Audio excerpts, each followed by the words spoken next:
Bismillahirrahmanirrahim. Assalamualaikum warahmatullahi wabarakatuh.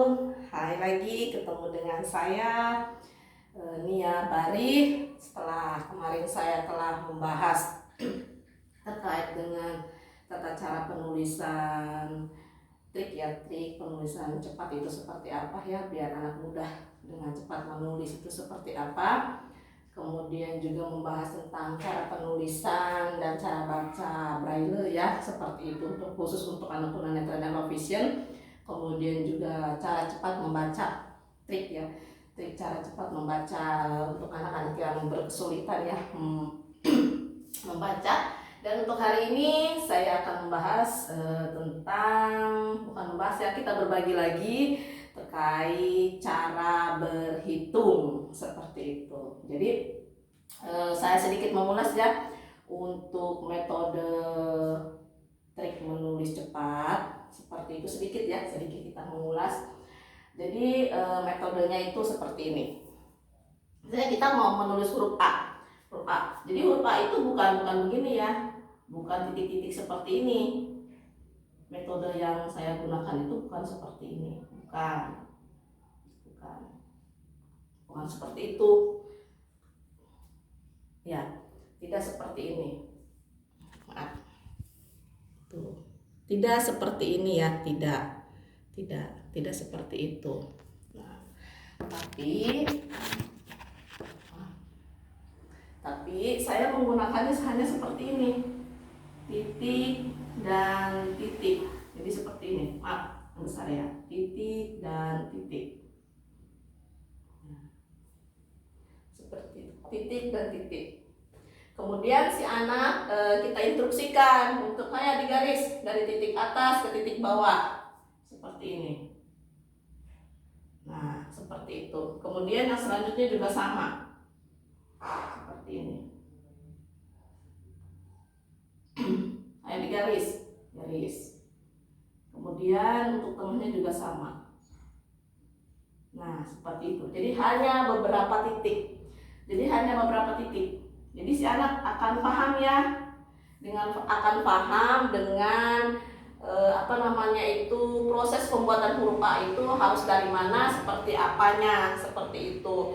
Jadi untuk garis menggaris juga anak sudah paham cara pembentukan huruf A itu dengan mudah gitu kan, seperti apa gitu. Dan memang awalnya kita kasih contoh dulu, misalkan di sampingnya atau di atasnya ya, huruf A garis dulu begini, seperti itu. Ini bagi anak yang memang hanya mampu memegang pensil ya, waktu saya itu memang anak yang mampu memegang pensil tapi belum mampu menggaris itu belum mampu. Nah, untuk awal kali saya akan memberikan materi terkait menulis.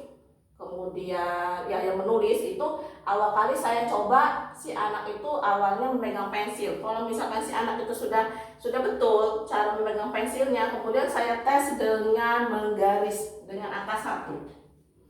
Kalau misalkan si anak itu sudah mampu menggaris angka 1, itu berarti si anak sudah mampu dipola, sudah mampu bisa dipola, seperti itu. Intinya itu angka 1 saja dulu. Nanti anak-anak itu akan mengikuti seperti itu ya, itu. Tapi kalau misalkan anaknya itu sendiri belum mampu menggaris angka 1, nah makanya saya menggunakan titik-titik seperti ini. Begitupun dengan B, itu kan titik garis. Nah, anak akan mengikuti instruksi kita ya, itu mengikuti instruksi saya. Ayo garis dari atas ke bawah, nanti dia ikutin garis. Kemudian kalau misalkan B ya, dari B kemudian begini, dikasih titik ke sini. Nah, tangan kita itu memberikan contoh, istilahnya bayangan ya, pembentukan lingkarannya. Nah, seperti ini. Jadi hanya di atasnya gitu tuh, tidak membentuk huruf B di bukunya ataupun di ininya gitu ya, misalnya ya di buku tulisnya. Jadi hanya bentuk begitunya. Nanti si anak melihat, disuruh memperhatikan ya, disuruh mengamati, kemudian nanti diinstruksikan seperti ini. Nah, kalau misalkan memang sama sekali belum mampu, pensil si anak di sini gitu kan, kemudian kita di bawahnya, di bawah daripada pensil si anak itu. Ayo gerakan, ikutin ibu seperti itu. Nah, nanti si anak di atasnya itu menggerakkan pensilnya seperti itu. Jadi tidak harus memegang tangan si anak untuk digerakkan ya, tidak seperti itu, tidak. Nah, itu untuk yang pemula ya, seperti itu. Nah, jadi huruf C juga sama gitu kan ya, kita kasih contoh satu-satu. Kalau misalkan anaknya sudah mampu menggaris, dia udah bisa mampu menulis, kita lebih enak lagi, tinggal begini saja. Ayo bikin angka 1, ikat si anak ikut 1. Ayo garis samping, nanti kan si anak mengikuti seperti itu. Ayo lagi garis sampingnya lagi, bawahnya seperti itu, begitu. Jadi satu-satu ya, itu hanya sedikit cara ya. Maaf dulu.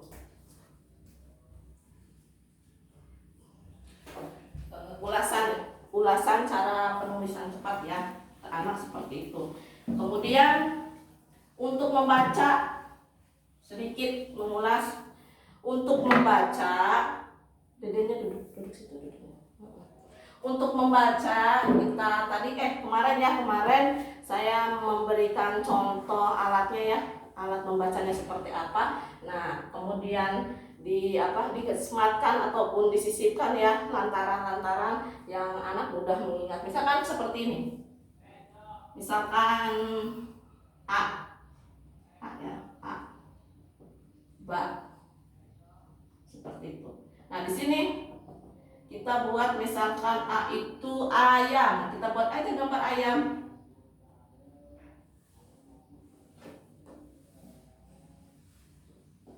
Nah, seperti itu misalkan. Nah, seperti itu ya, di sini ayam. Ini ayam, misalkan. Kemudian ba. Ba, ya. Kita buat balon. Nah, seperti itu. Tuh. Kalau misalkan dibuat ya, misalnya dibikin bahasanya itu buku baca sendiri seperti itu. Ini kan mudah gitu, tinggal diwarnain balonnya biar menarik ya. Ayamnya juga kalau tidak searching ya, nyari gitu di Google, ayam ataupun ya ayam ya seperti apa gitu yang kecil, kemudian dibuat seperti itu. Kalau mau lebih mudahnya lagi, nanti enak, tidak yang tadi yang saya katakan ya, A, ba, ca, da, e, fa, ga gitu, tidak seperti itu. Tapi lebih enak kayak babi, bu, bebo seperti itu. Hanya nanti di atasnya tinggal dikasih ini ya, tinggal dikasih gambar. Babi, bu, misalkan gitu kan. Sini balon, B-nya misalkan bintang, bu-nya misalkan bulu ayam ya, kita gambar bulu ayam atau apapun itulah seperti itu, bulu ayam begitu. Kemudian babi, bube, misalkan gambar bebek, di sininya ya, gambar bebek. Seperti itu gambar bebek, bo, misalkan di sininya gambar bola. Misalkan ya, seperti itu. Itu cara membaca, trik cara membacanya seperti itu. Kemudian kita masuk ke berhitung ya, kita masuk ke penghitungan atau berhitung. Itu untuk cara mudahnya berhitung ya. Pada anak itu memang sebetulnya si anak harus hafal dulu kan ya, dari 1 bilangan, misalkan 1 sampai 10, kalau enggak 1 sampai 20, kalau enggak 1 sampai 50. Nah, kemudian bukannya jangan ya, tidak boleh si anak itu diberi pembelajaran itu berhitung itu hanya dari depan saja, misalkan dari angka 1 sampai itu tidak, tapi dicoba untuk dari belakang, misalkan dari 20. Nah, hitung mundur 20, 19, 18, 17, 16, 15, 14, 13, 12, 11, 10, 9, 8, 7, 6, 5, 4, 3, 2, 1 seperti itu. Diajarkan berhitung mundur, karena kalau misalkan menghitungnya itu maju ya, 1, 2, 3, 4, 5, itu dikhawatirkan si anak hanya hafal cangkem. Kalau menurut saya itu hafal di mulut karena ikut-ikutan sama teman seperti itu. Jadi kalau untuk mengetahui si anak itu memang betul-betul sudah paham, sudah tahu, sudah mengerti terkait lambang bilangan, itu dicoba dari belakang berhitungnya. 20, 19, 18, 17. Jadi si anak itu akan mengetahui ya. Lagi-lagi kalaupun misalkan mau lebih cepat mengingatnya lagi, coba disinkronkan dengan dengan bentuk-bentuk ataupun dengan sesuatu yang memang si anak itu mempermudah mengingat. Oh ya, angka 1 itu misalkan bola 1 ataupun apa seperti itu ya. Itu jadi cari lantaran-lantaran yang si anak itu nantinya mudah mengingat daripada kosakata ataupun lambang bilangan ataupun angka ya, seperti itu. Nah, kemudian nanti kalau misalkan sudah memahami si anak itu ya cara berhitung maju dan mundur, itu bisa dengan mudah nanti pada saat penghitungan penjumlahan, pengurangan, pembagian itu bisa dengan mudah. Kalau misalkan penambahan mungkin sudah pada paham ya, sudah pada mengerti ya gitu, semuanya, katakan semuanya cara penghitungannya itu seperti apa. Nah, kalau pengurangan, kalau untuk pengurangan itu bisa dengan menghitung mundur ya. Misalkan itu pengurangan dari 17 dikurangi 9. Nah, 17 dikurangi 9 ini kan otomatis ya, secara otomatis peserta didik itu kesulitan untuk menghitung 17 dikurangi 9. Karena memang untuk 17 itu sendiri kan kalau untuk menghitung pakai jari itu kan kurang ya. Karena jari kita kan ada 10. Nah, kurang 7 kan, begitu, seperti itu. Makanya pasti kesulitan.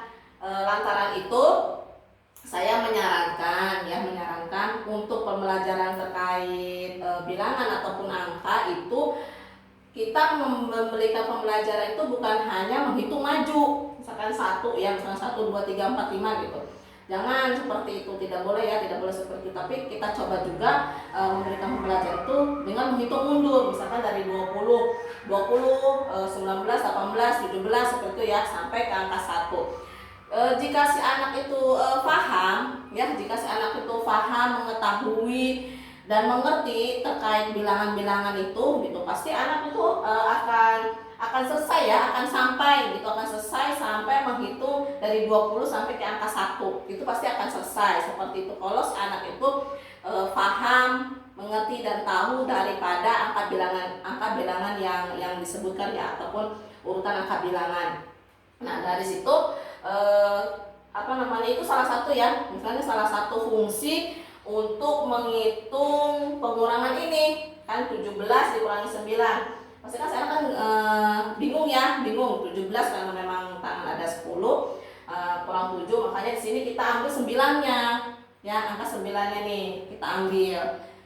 Nah, itulah fungsi daripada menghitung mundur. Nah, ini kan angka 9, jadi 9 kan, angka 9. Nah, itulah mundur, ini kan angka 17. Nah, itu simpan di dalam hati 17-nya. Maksudnya itu biar anak tuh ingat sebelum angka 17 itu angka berapa, seperti itu. Jadi 17, 16, 15 ya, 14, 13, 12, kemudian 11, kemudian 10, 9, 8. Jadi hasilnya ini terakhir angka 8, seperti itu. Jadi ditulis di sini 8. Nah, seperti itu. Sekali lagi di dalam menghitung itu kita memberikan pengajaran itu jangan hanya dengan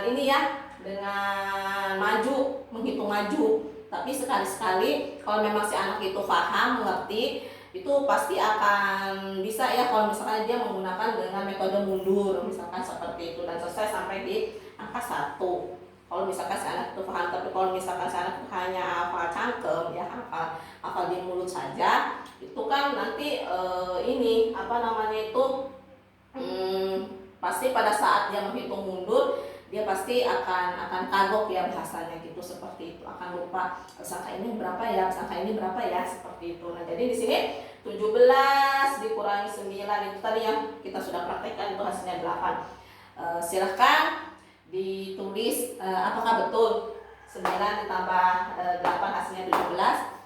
Ditulis, ketik ya di komentar seperti itu. Jadi itu ya salah satu bukannya salah satu sih, yaitu trik-trik untuk dasar pengurangan seperti itu. Dan kalaupun misalkan nanti ada di soal cerita, biasanya itu kan ya di soal cerita itu ada, nah itu saya akan membuat clue ya. Kalau misalkan di pengurangan tuh ya clue seperti itu. Jadi walaupun sebanyak apapun itu tulisan, saya suruh mencari itu dengan tulisannya ini, sisa, sisir, sapu, sisa, seperti itu ya. C-nya sisir, sa-nya sapu. Ini untuk pengurangan. Jadi kalaupun misalkan nanti anak yang belum mampu membaca banyak, itu saya suruh ayo cari tulisan yang seperti ini. Saya keluhkan seperti itu, sisa. Kalau sisa berarti dikurang ya, tinggal angkanya saja nanti yang diperintahkan di di soalnya itu angka berapa saja, nanti tinggal dikurangi kata saya. Lagi-lagi kalau dikurangi itu ini ya, menghitungnya mundur. Nah kalau untuk penjumlahan ya, kalau misalkan yang jumlah itu dilihat berapakah jumlah seluruhnya, biasanya kan ada kata-kata seperti itulah ya, seperti itu. Jadi saya tulis seperti ini gitu. Cari ini hasilnya, saya nggak kelihatan tulisannya tuh, jumlah saya tekan seperti itu, berarti ini ditambah seperti itu, angkanya ditambah. Nah itu kalau untuk bagi kan pasti ya dibagi gitu kan, kemudian dikali. Kalau misalnya dikali kan ada kata-kata seperti itu ya, nanti tinggal ditekankan saja. Kalau misalkan ada kalimat dikali berarti ya angkanya dikalikan. Kalau misalkan ada kata kalimat dibagi, berarti dibagi seperti itu. Kayak berapakah jumlah seluruhnya, seperti itu kan. Misalkan Bibi memiliki 10 telur, kemudian gitu kan ayah memberikan lagi 5 telur, berapakah jumlah telur seluruhnya, kan begitu kan, ada berapakah jumlah. Nah jadi seperti itu, ditekankan ke situ. Nah kalau misalkan sisa kan ayah memiliki telur, misalkan ayah memiliki buah apel misalkan ya gitu, 10 buah, kemudian diambil. Nah bisa tuh kalimat clue-nya juga tuh, diambil kan. Kemudian kalau nggak dimakan oleh Anton misalkan 3 buah apel, berapakah sisa apel ayah, kan ada sisa, tulisan sisa seperti itu. Itu kalau saya ya dulu, kalau metode saya ya dulu seperti itu. Jadi anak tidak khawatir soal sepanjang apapun, kalau misalkan ada clue seperti ini diberitahu ya, kita arahkan gitu tuh. Tapi bukan, kalau yang sudah bisa baca nggak usah suruh baca aja, suruh memahami. Nah kalaupun misalkan biar anak itu bisa paham ataupun tidak dengan apa yang dibaca, itu bisa Bu atau rekan-rekan menanyakan dari hasil bacaan dia gitu, bisa. Istilahnya biar kita tahu ya, si anak sebenarnya kan ada si anak yang lancar yang membaca gitu, tapi dia tidak paham dengan apa yang dibaca, ada yang seperti itu. Nah makanya kalau misalnya kita ingin tahu si anak itu paham ataupun tidak dengan apa yang dibaca, itu tinggal dipertanyakan saja apa yang dibacanya. Misalkan ada soal cerita ya, di bahasa Indonesia itu kan biasanya banyak soal cerita gitu. Misalkan si Ami berangkat sekolah pukul 8 gitu kan, seperti itu. Nah nanti kita tinggal tanya aja ke ke anaknya yang membaca gitu. Amir berangkat ke sekolah jam berapa sih, misalkan gitu. Kalau dia paham pasti jawab jam 8 gitu kan, seperti itu. Jam 8 Amir kemana kan gitu. Pasti kalau misalkan anak-anak paham sekolah gitu kan, jawab seperti itu. Tapi kalau misalkan si anak itu belum paham dengan apa yang dibaca, pasti bingung kadang-kadang kan gitu tuh. Dengan soal ceritanya itu biasanya ke anak-anak ini ya, ke anak-anak SLB. Kenapa demikian? Karena kan kalau diagnosa ya sih, kalau saya lihat gitu, kalau saya lihat dari ciri-ciri yang sudah saya pelajari ya terkait anak disleksia, kemudian kuliah di Graspia dan lain sebagainya gitu tuh ya, SLI lah pokoknya seperti itu kok ada sedikit bukan sedikit sih, kayaknya banyak ya, itu juga di diri saya seperti itu. Makanya saya merasa oh iya gitu tuh, saya tuh enaknya yang namanya metode untuk membaca cepat itu kayaknya begini ya gitu. Jadi sudah meraba ke diri saya sendiri ya, termasuk berhitung, kemudian juga menulis ya, yang memahami baca gitu ya, baca. Karena memang saya pribadi sampai detik ini ya, kalau misalkan ada soal cerita banyak gitu ya, panjang kali lebar, kalau saya sebutnya seperti itu